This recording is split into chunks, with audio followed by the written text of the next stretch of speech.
Olá pessoal, tudo bem? Acho que vocês devem estar percebendo que eu estou num lugar bem diferente hoje. Eu não estou no Rio, né? Eu estou em Belém do Pará e estou mandando esse áudio, gravando esse áudio aqui à distância para vocês, tá? Espero que encontrem vocês todos muito bem. Olha, hoje a gente vai fazer uma aula um pouco diferente, tá? Esse vídeo eu não vou passar durante a aula, porque é um assunto que eu gostaria muito de apresentar para vocês, junto com alguns outros vídeos de jingles e de campanhas eleitorais e de propagandas.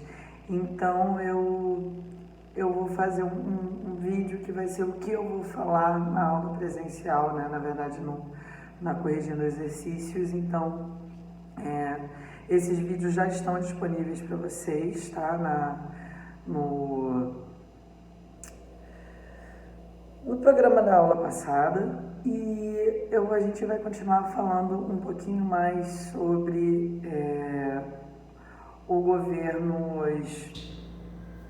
os governos chamados de populistas, né?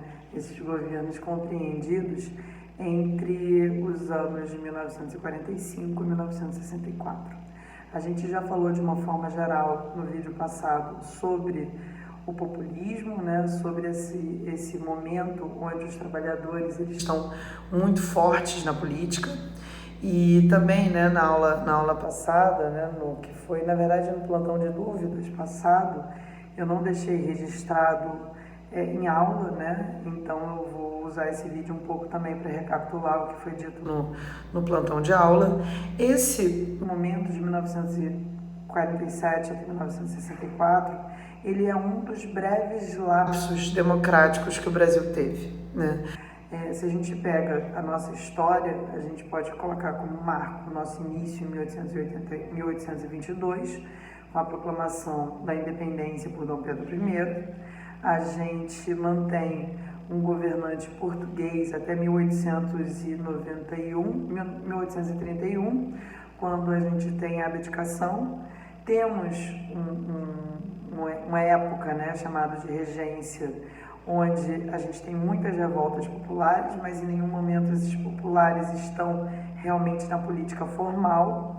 Quando Dom Pedro II sobe ao poder, esses populares continuam, né, por conta do voto censitário, de mecanismos do poder moderador fora da política. A gente tem uma proclamação da República em 1889, que é marcada pela égide do positivismo e depois pela política dos governadores, ou seja, a gente continua mantendo o povo afastado da política. E a gente tem o governo Vargas em 1930, que tem aí 15 anos de alguns avanços do campo da cidadania, mas não no campo da representação, uma vez que a gente passou 15 anos sem eleição. Então, entre 1945 e 1964, é um breve período realmente democrático que a gente tem do ponto de vista eleitoral, tá? Do ponto de vista do voto, eram os trabalhadores aglutinados, sobretudo no PTB, que davam as cartas da política, né? Se elegiam e conseguiam eleger seus representantes. E a gente já começou a falar no plantão de dúvidas passado que, por exemplo, o Dutra ele teve que inclusive fazer como é que se chama? Ele como se ele tivesse vendido a ideia de que ele ia atuar como Vargas, só que ele não atua como Vargas, ele atua bem diferente, né? Ele fala que vai atuar e defender os trabalhadores, ele faz um jingle dizendo que é marmiteiro, né? Que na casa dele todo mundo come de marmita, e isso vira um samba, né? Que se chama Marmiteiro, que ele convida as pessoas a quem não tiver bandeira, né, tocar na marmita para dançar e tal. Muito vinculado aos trabalhadores. E esse discurso ele se perde, né? No entanto, mesmo assim, são os trabalhadores, é o voto dos trabalhadores que coloca o Dutra e todos os presidentes eleitos entre 1945 até 1964. A partir do golpe militar, a gente tem um outro mais 21 anos, né, de ausência de eleições diretas para presidente, mais algum tempo sem eleições diretas para governadores, e a partir de 1985 a gente começa a abertura política, que Deus queira continue por muito tempo e que a gente tenha aí um largo período de democracia no Brasil. Só que tanto a Nova República, que é o período desde 1985 até hoje, quanto esse de 1945 a 64 é um breve período. E muita gente olha esse período de 1945 a 64 e fala, bem, esses trabalhadores, eles estavam manipulados, esses trabalhadores, eles não sabem votar de verdade. Tanto é que tem o golpe militar, olha, os trabalhadores não fizeram nada por quê? Não fizeram nada porque eles estão manipulados pelo governo. Isso era o que a escola da USP falava na década de 60, 70, né? Tentando entender o que aconteceu para o golpe militar acontecer. Hoje a gente sabe que os trabalhadores, né, eles já estavam passando por graves problemas econômicos, apesar de conseguir eleger esses presidentes esses que pouquíssimos conseguiram terminar o seu mandato. E a gente sabe hoje também que a ditadura militar ela começa com um golpe que é apoiado pelos Estados Unidos na chamada Operação Brother Sun. Então, qualquer tipo de resistência a ela teria feito acontecer como aconteceu no Chile, né? Teria sido uma grande chacina, porque havia, né, tropas militares, havia dinheiro, havia muita coisa para que o golpe fosse um sucesso. Mas, estudando esse período democrático, esse lapso democrático, muita gente chama de populismo, justamente porque diz que os trabalhadores não estavam conscientes exatamente do que estavam fazendo. Hoje em dia, na historiografia, a gente diz que essa é uma visão extremamente preconceituosa, e muita gente olha para a ideia do populismo e fala que ele é um conceito que abarca muita coisa, né? Que abarca os russos antes, né, do czarismo, que abarca os Estados Unidos de Roosevelt, abarca o Getúlio Vargas em 30 e essa experiência democrática entre 45 e 64, abarca a experiência de Cárdenas no México, a experiência do Perón na Argentina, e todos esses grupos são muito diferentes entre si. Então, algumas pessoas olham e falam que esse período deveria ser chamado não de populismo, mas de trabalhismo.